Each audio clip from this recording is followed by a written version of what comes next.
하나님의 말씀은 여호수아서 18장 11절부터 20절까지 그리고 19장 1절부터 9절까지 함께 봉독하겠습니다.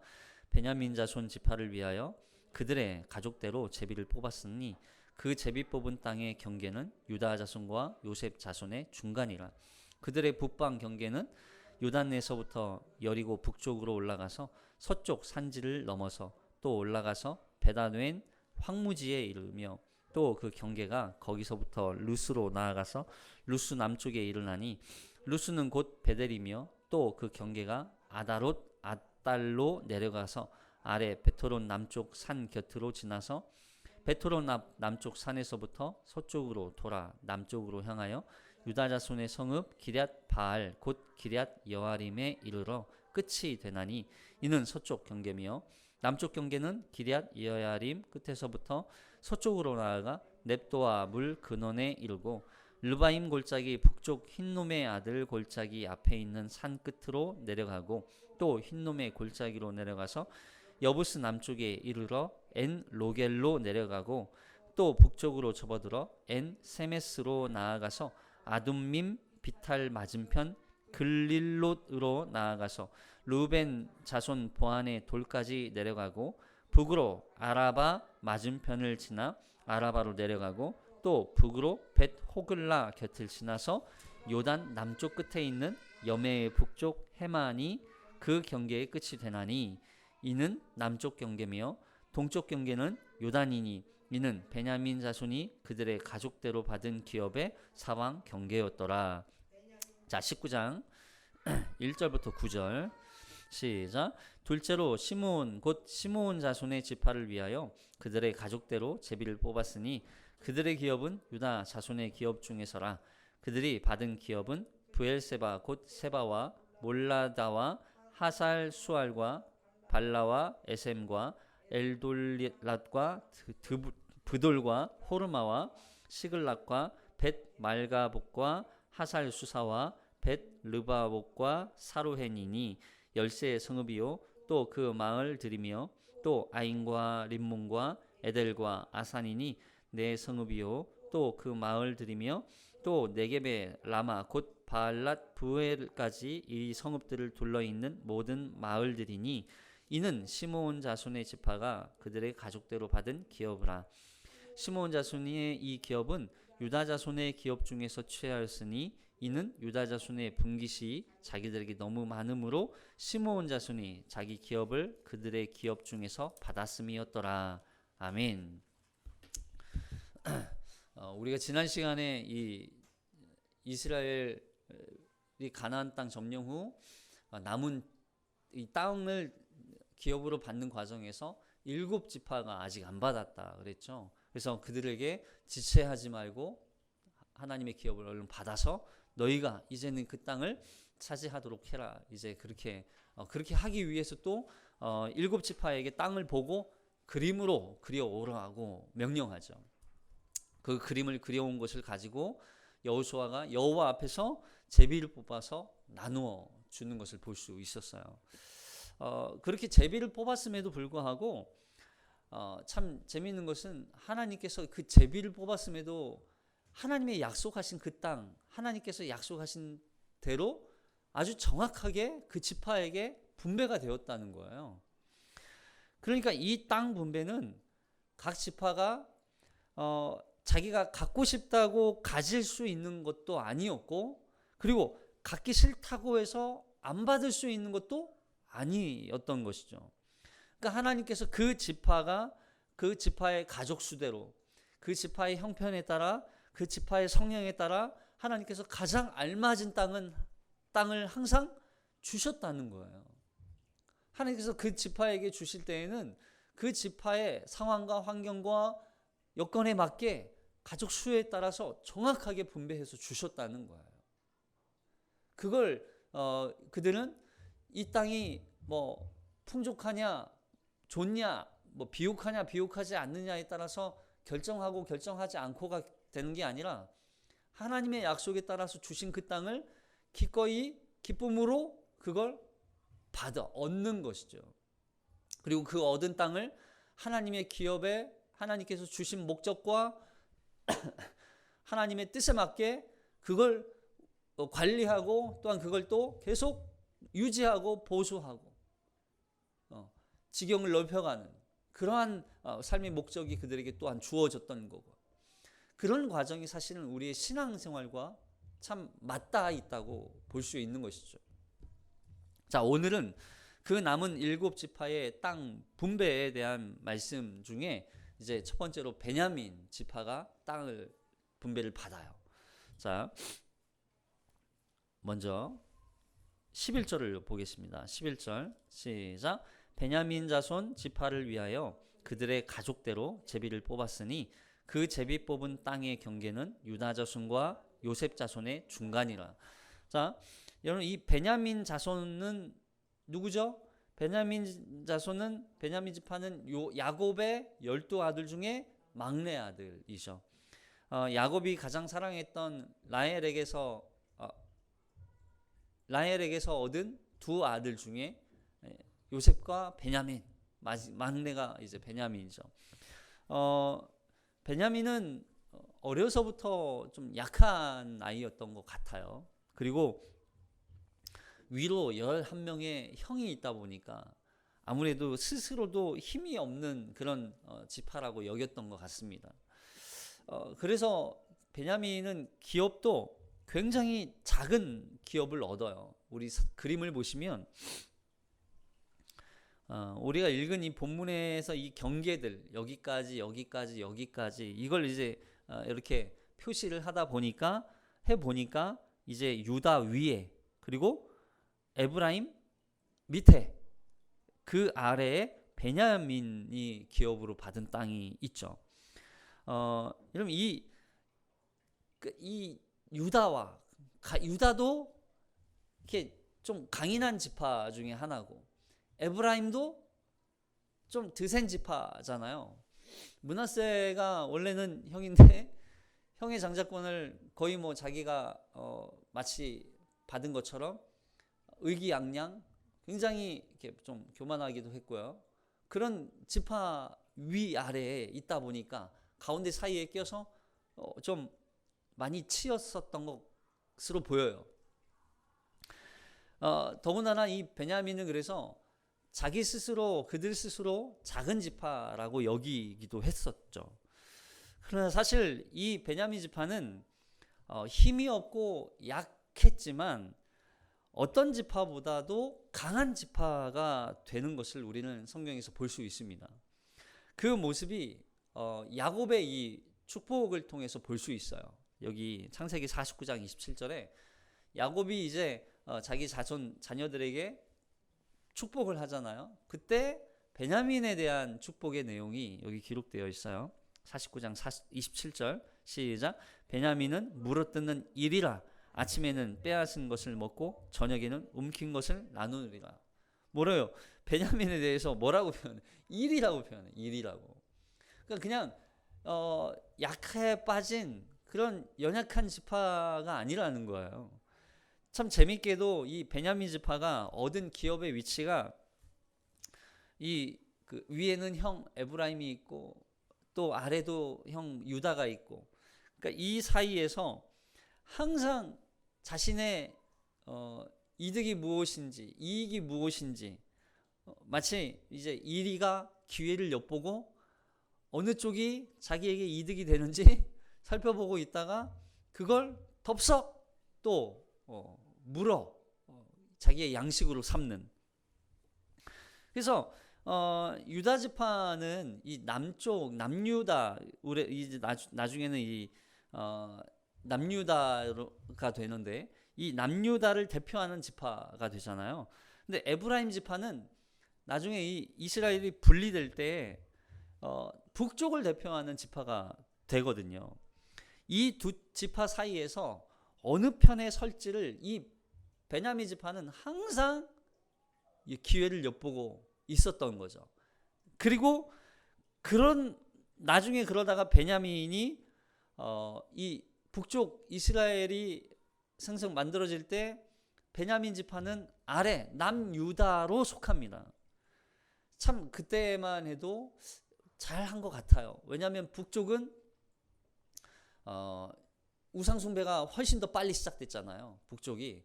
그러다 보니까 하나님의 진노와 하나님의 심판이 먼저 북이스라엘에 임했었단 말이죠.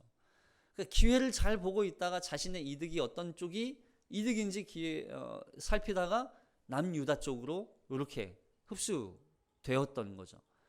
그래서 어찌 보면 이 베냐민 지파는 참 기회주의자 또는 간사한 또 그렇게 볼 수도 있겠지만 어쨌든 이 베냐민 지파는 이런 상황 속에서 약한 그런 연약한 작은 지파임에도 불구하고 이 가나안 땅, 이 이스라엘 지파 중에 가장 큰 지파에 속하게 되는 그런 삶을 살게 되죠.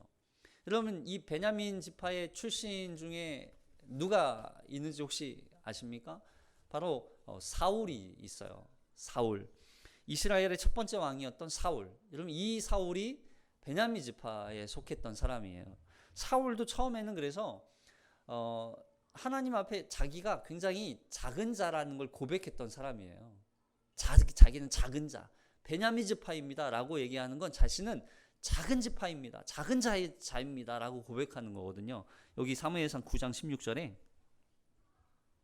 사무엘상 9장 16절 시작. 내일 이맘때에 내가 베냐민 땅에서 한 사람을 내게로 보내리니 너는 그에게 기름을 부어 내 백성 이스라엘의 지도자로 삼으라. 그가 내 백성을 블레셋 사람들의 손에서 구원하리라. 내 백성의 부르짖음이 내게 상달되었으므로 내가 그들을 돌보았노라 하셨더니 사무엘이 사울을 볼 때에 여호와께서 그에게 이르시되 보라 이는 내가 내게 말하는 사람이니 이가 내 백성을 다스리리라 하시니라. 이 사울에게 하나님께서 사무엘에게 말씀하시죠. 사무엘에게 사울을 다음 이 이스라엘의 지도자로 왕이 되게 하겠다. 그에게 기름을 부어라. 그래가지고 사무엘이 사울에게 기름을 부어 주게 되는 거죠. 그러니까 사울은 처음부터 자기가 왕이 될 거라는 걸 알았을까요? 몰랐을까요? 몰랐겠죠, 당연히. 왜냐하면 자신은 더군다나 베냐민 지파라는 인식이 있었기 때문에. 자, 9장 21절. 9장 21절 시작. 사울이 대답하여 이르되 나는 이스라엘 지파의 가장 작은 지파 베냐민 사람이 아니니까 또 나의 가족은 베냐민 지파 모든 가족 중에 가장 미약하지 아니하니까 당신이 어찌하여 내게 이같이 말씀하시니까 하니. 그러니까 자신은 베냐민 지파입니다. 근데 베냐민 지파 중에서도 더 작고 약한, 미약한, 더 미약한 자신을 굉장히 겸손하게 낮췄죠. 왜냐하면 사울은 지금 원래 이 사울이 지금 어디를 가고 있었냐면 아버지가 잃어버린 이 암나귀를 찾아오라고 얘기하시거든요. 그러니까 암나귀 찾으러 지금 막 여기저기 찾아 헤매고 있는데 그 사울과 함께 다니던 사환이 도저히 못 찾겠습니다. 그냥 우리 사울이 그냥 돌아가려고 할 때 사환이 아닙니다. 그러면 여기에 굉장히 이렇게 선견자라고 하는 사람이 여기 근처에 살고 있으니까 우리 그 선견자에게 한번 물어보러 갑시다. 사환이 그렇게 얘기해요. 그래서 얼떨결에 갔다가 거기에서 사무엘을 만나는 거죠. 그랬다가 거기에서 사울을 통해서 자신이 왕이 될 거라는 걸 이야기를 듣게 되는 거예요. 어떻게 보면 자기 자신에 대해서 굉장히 작은 자, 약한 자라고 하는 걸 자신도 알고 그걸 깨닫고 그걸 항상 고백했던 사람이었죠. 근데 사울이 어떻게 됩니까? 나중에 자기의 약함이 아니라 자신이 더 강한 자, 마치 하나님처럼 강한 자가 된 것처럼 의기양양 교만해지기 시작해요. 여기 사무엘상 13장 8절에 보면 자 시작. 사울은 사무엘이 정한 기한대로 이리 동안을 기다렸으니야 사무엘이 길갈로 오지 아니하매 백성이 사울에게서 흩어지는지라. 사울이 이르되 번제와 화목제물을 이리로 가져오라 하여 번제를 드렸더니 번제 드리기를 마치자 사무엘이 온지라. 사울이 나가 맞으며 무난함에 사무엘이 이르되 왕이 행하신 것이 무엇이냐 하니 사울이 이르되 백성은 내게서 흩어지고 당신은 정한 날 안에 오지 아니하고 블레셋 사람은 믹마스에 모였음을 내가 보았으므로 이에 내가 이르기를 블레셋 사람들이 나를 치러 길갈로 내려오겠거늘 내가 여호와께 은혜를 간구하지 못하였다 하고 부득이하여 번제를 드렸나이다 하리냐.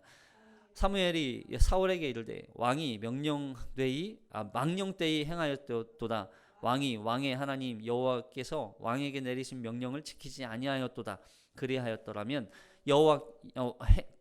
여호와께서 이스라엘 위에 왕의 나라를 영원히 세우셨을 것이거늘 지금 왕의 나라가 길지 못할 것이라. 여호와께서 왕에게 명령하신 바를 왕이 지키지 아니하였으므로 여호와께서 그의 마음에 맞는 사람을 구하여 여호와께서 그를 그의 백성의 지도자로 삼으셨느니라 하고. 그러니까 결국 사울이 이렇게, 원래 당시에는 제사장 사무엘이 와야만 제사를 드릴 수 있었는데 지금 상황이 지금 그렇잖아요. 블레셋 사람이 믹마스까지 코앞까지 와가지고 진을 치고 있고 백성들은 지금 사울을 떠나고 있고 흩어지고 있고 그러니까 안 되겠다 싶어가지고 본인 사울이 그냥 빨리 제사를 그냥 드려버린 거예요. 그럼 이건 단순히 뭐 급하면 어쩔 수도 있지, 그럴 수도 있지라고 얘기할 수 있겠지만 그렇지 않다는 거예요. 이건 하나님의 말씀에 대한, 명령에 대한 불순종, 단순히 불순종을 떠나서 하나님에 대한 무시. 마치 사울은 자신이 연약하고 작은 자라고 고백했음에도 불구하고 그런 사울이 누구 앞에, 하나님 앞에서는 자기가 더 강한 자인 것처럼 드러내고 있는 거예요. 그 교만을 드러내고 있는 거죠. 그게, 자, 그 고백이 이제 사무엘상 15장에 가면 이 사울이 가졌던 마음이 어떤 마음이었는지를 볼 수 있어요. 자, 사울이 누구를 두려워하는지 보세요. 사무엘상 15장 24절 시작. 사울이 사무엘에게 이르되 내가 범죄하였나이다. 내가 여호와의 명령과 당신의 말씀을 어긴 것은 내가 백성을 두려워하여 그들의 말을 청종하였습니다. 누구를 두려워하고 있는 거예요? 백성을 두려워하고 있는 거예요. 하나님을 두려워해야 할 사울이 하나님 앞에 자신은 연약한 자, 하나님 앞에 자기는 낮은 자, 작은 자라고 고백할 때 하나님 앞에서 그가 왕이 될 수 있었고 그의 나라가 하나님께서 세우시는 나라로 강건하게 설 수 있었음에도 불구하고 그는 하나님이 아닌 백성을 두려워하고 백성의 말을 듣고 있었다는 얘기예요. 결국 그 일로 인하여서 사울은 뭐예요? 하나님이 그를 떠나게 되는 거죠. 여러분, 그러니까 이걸 통해서 우리가 알 수 있는 건 베냐민 지파가 작은 자라고 고백할 수 있었던 건 베냐민 지파가 하나님 앞에서 항상 연약하고 항상 작은 자라고 고백함으로 말미암아 항상 베냐민 지파는 누구를 의지했겠어요? 하나님을 의지했겠죠. 하나님의 도우심, 하나님의 은혜, 하나님의 함께하심, 하나님이 우리를 지켜줘야 되고 하나님이 도와주셔야 된다는 그 고백이 있었기 때문에 베냐민 지파가 이렇게 이 강한 형제 지파 사이에서 살 수 있었던 거예요. 물론 약하죠. 그래서 우리는 이 신앙이 우리에게도 동일하게 주어지는 거예요. 그럼 이런 찬양이 있죠. 약할 때 강함 대신에 나의 힘이, 나의 능력이 되신 주 나의 하나님. 그럼 우리는 항상 하나님 앞에 나는 어떤 자다? 작은 자다. 나는 약한 자다라고 고백하는 거예요. 그 고백을 했던 베냐민 지파 사람이 또 있어요. 누구냐면 신약 성경에 오면 사울. 보세요. 바울이죠.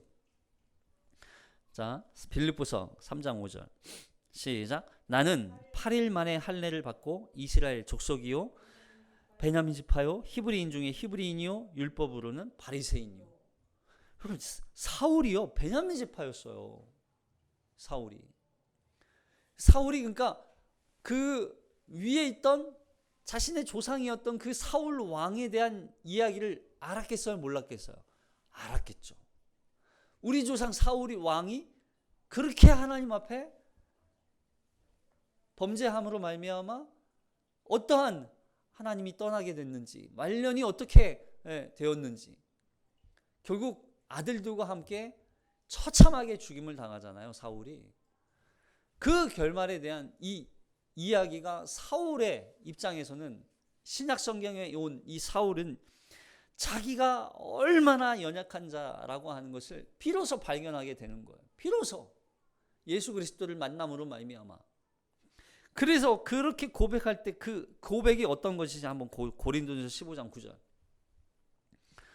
시작. 나는 사도 중에 가장 작은 자라. 나는 하나님의 교회를 박해하였으므로 사도라 칭함받기를 감당하지 못할 자니라. 자기가 작은 자, 사도 중에 작은 자. 나는 하나님의 교회를 박해하였고 사도라 칭함을 받기를 감당하지 못할 그런 작은 자. 그런 작은 자라는 신앙 고백이 있을 때 비로소 하나님께서 사울을 바울 되게 하시고 그 바울을 통하여서 하나님의 이 복음 사역이 온 열방 가운데로 이방 나라 가운데로 다 선포되게 되는 거예요. 여러분 이렇게 베냐민이 축복을 받은 이유는 이들이 하나님과 가까웠기 때문이에요. 신명기에서 모세가 이 베냐민을 향하여서 이렇게 축복하거든요. 자, 33장 12절 시작. 베냐민에 대하여는 일렀을 때 여호와의 사랑을 입은 자는 내 곁에 안전히 살리로다. 여호와께서 그를 날이 마치도록 보호하시고 그를 자기 어깨 사이에 있게 하시리로다. 여러분 여호와께서 그를 안전히 그 곁에서 안전히 살리로다. 여호와께서 그를 날이 마치도록 보호하시며 여호와께서 그를 자기 어깨에 있게 하시며 이렇게 하신 이유가 뭐예요? 베냐민에 대하여는 일렀을 때 여호와의 사랑을 입는 자는 그 곁에 안전히 그 곁에 있었기 때문이라는 거예요. 베냐민은요 항상 하나님과 곁에 있기를 원했다는 거예요. 하나님 곁에 붙어 있었다는 얘기예요. 여러분 강한 자가 될 수 있는 비결은 한 가지예요. 강한 자, 강한 신, 강한 존재에게 붙어 있을 때 비로소 강해질 수 있는 거예요. 우리가 어떤 힘을 기르고 능력을 기르고 혼자 뭔가 해야지. 나는 강한 자야. 나에게 옳대면 와라. 이런다고 강한 자가 되는 게 아니라 진짜 강하신 분에게 붙어 있을 때 진짜 강해질 수 있는 거예요. 우리는 약해요. 어떤 노력을 하더라도 우리는 약해요. 그러나 강하신 분 하나님 앞에 하나님께 붙어 있을 때 비로소 우리는 강해질 수 있다는 얘기를 하는 거죠. 여러분 우리가 세상에서 세상의 어떤 존재 앞에서도 우리는 성도는요 항상 약한 존재예요. 항상 손해봐요. 항상 피해를 봐요. 근데 그 세상 속에서도 그 마귀의 공격에서도 우리가 이기고 승리할 수 있는 유일한 방법은 뭐예요? 우리의 대장 되시고 우리의 왕이시고 우리의 영원한 지존자이신 하나님께 붙어 있을 때 비로소 우리는 안전하고 강해질 수 있는 거예요. 그렇게 하나님께 붙어 있는 저와 여러분이 되시기를 주님의 이름으로 축복합니다. 여러분 그렇게 이 베냐민 지파는 하나님께 붙어 있었던 지파였다면 다음에 이제 19장에 가면 시므온 지파가 나오죠. 시므온 지파는 자 여기 말씀을 9절 볼게요. 19장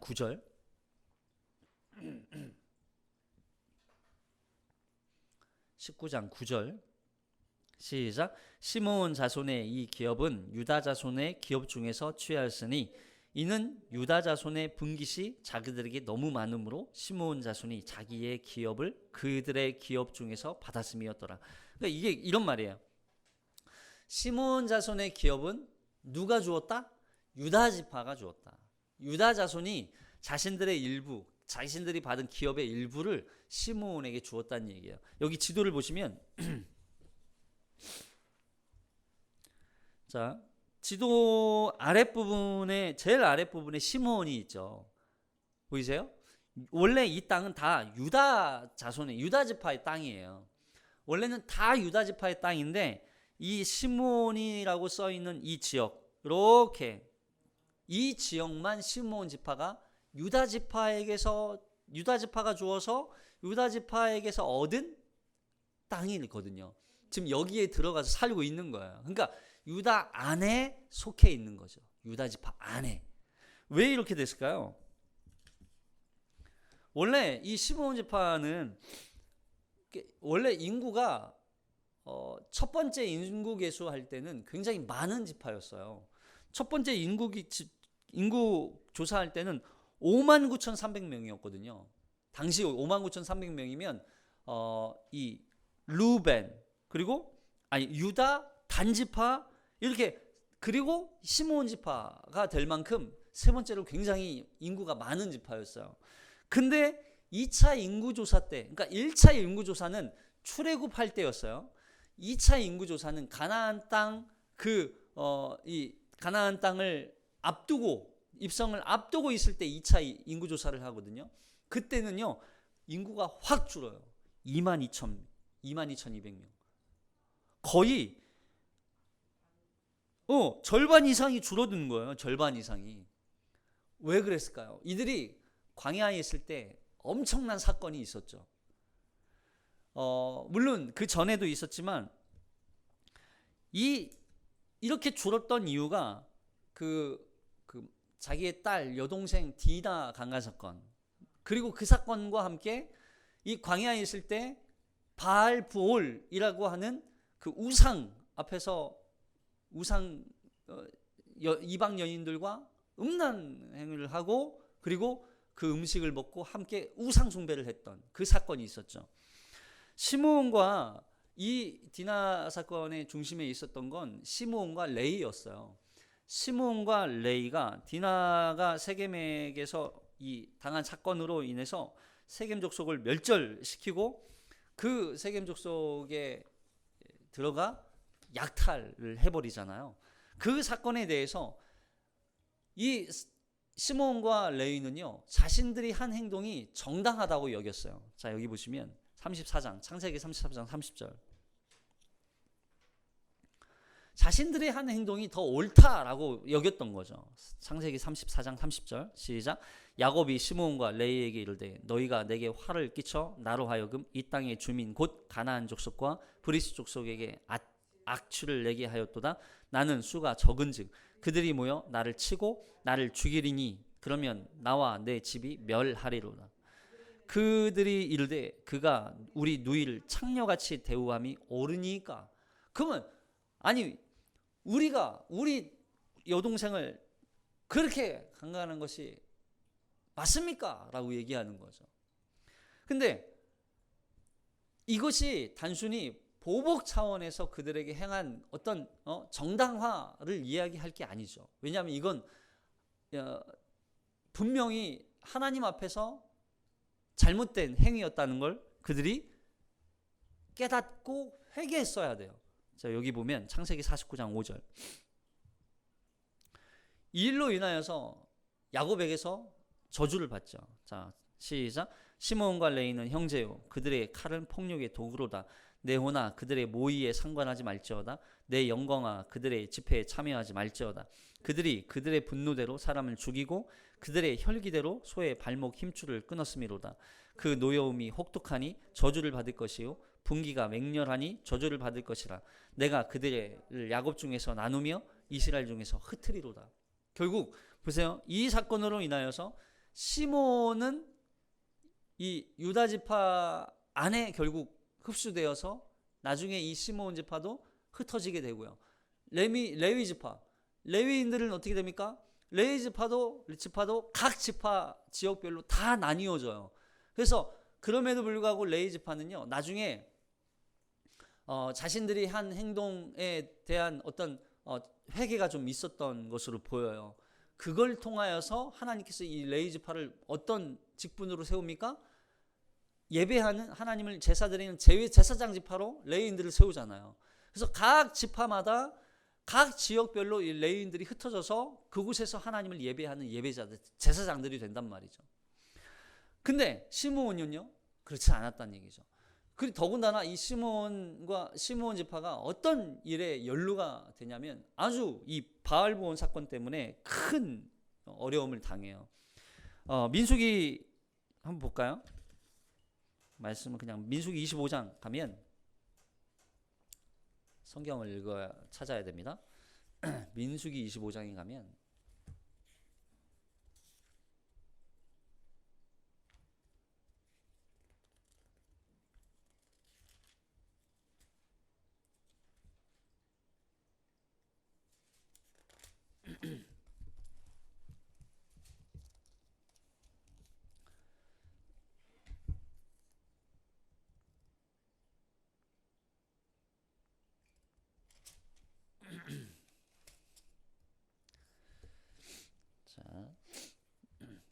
25장 1절부터 시작. 이스라엘이 시딤에 머물러 있더니 그 백성이 모압 여자들과 음행하기를 시작하니라. 그 여자들이 자기 신들에게 제사할 때 이스라엘 백성을 청함에 백성이 먹고 그들이 신들에게 절함으로 이스라엘이 바알 부올에게 가담한지라. 이 여호와께서 이스라엘에게 진노하시니라. 여호와께서 모세에게 이르시되 백성의 수령들을 잡아 태양을 향하여 여호와 앞에 목매어 달라. 그리하면 여호와의 진노가 이스라엘에게 떠나리라. 모세가 이스라엘 재판관들에게 이르되 너희는 각각 바알 부올에게 가담한 사람들을 죽이라 하니라. 이스라엘 자손의 온 회중이 회막문에서 울 때 이스라엘 자손 한 사람이 모인 모세와 온 회중의 눈앞에 미디안의 한 여인을 데리고 그의 형제에게로 온지라.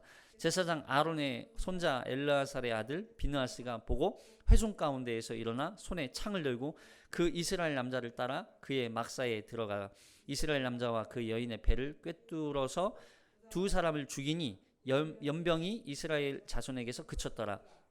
그 연병으로 죽은 자가 24,000명이었더라. 자, 여기까지만요.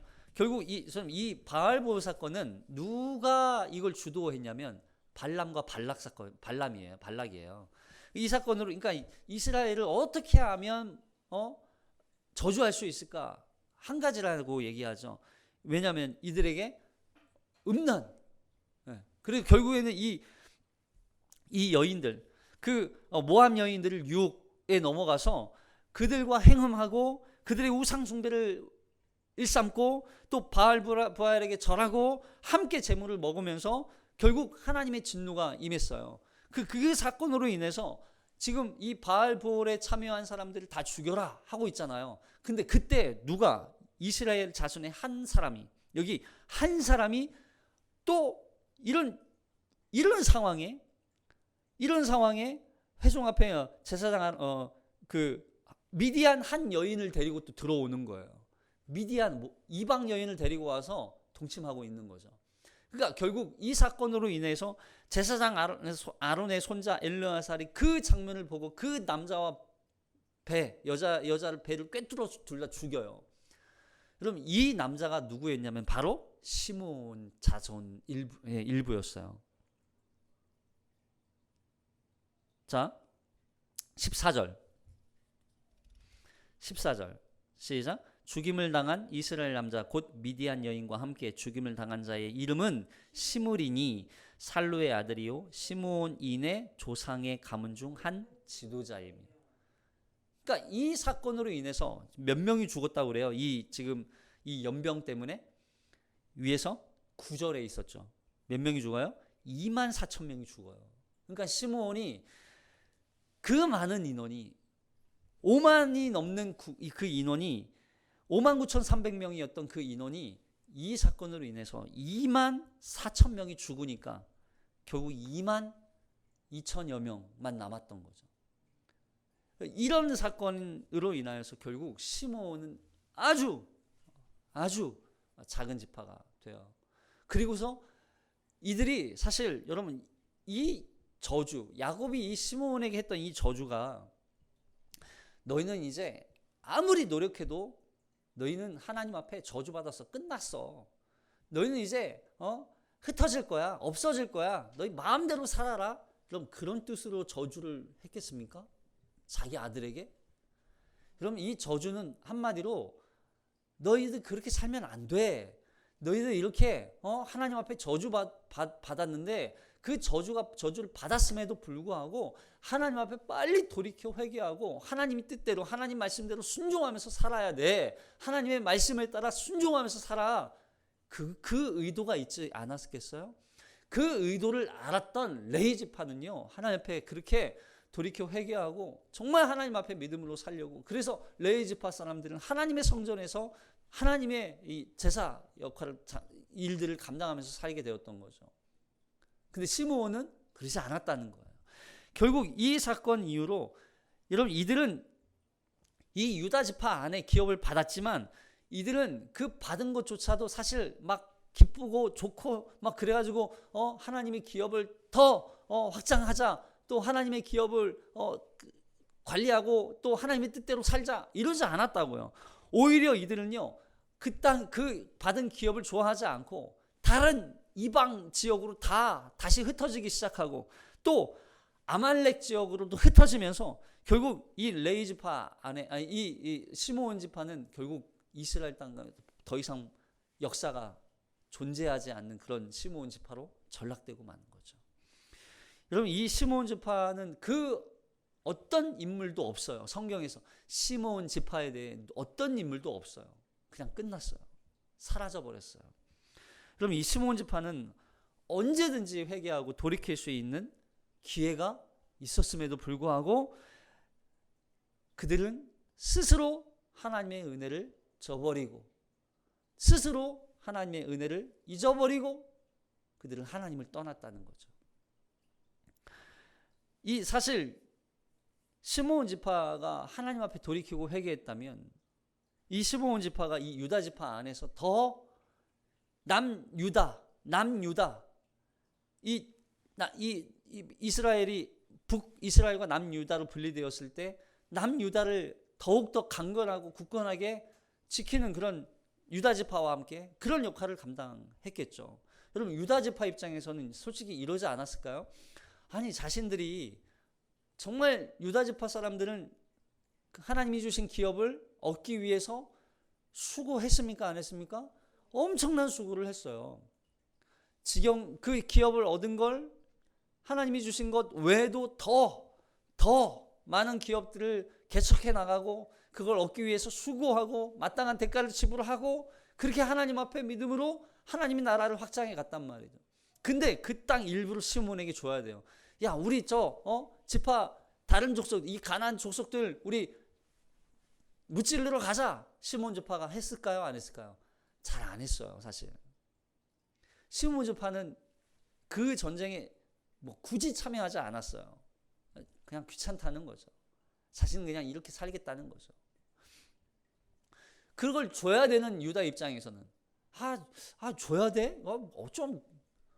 저 말도 안 듣고 개차반 같은 저 시므온 지파 하나님의 약속도 붙들지 않고 믿음으로 살지도 않는 저 지파에게 줘야 돼? 라는 생각이 있지 않았을까요? 그럼에도 불구하고 그 은혜를 나누어 주었어요. 그 은혜 받은 그 은혜를 시므온 지파는 그냥 거부했던 거죠.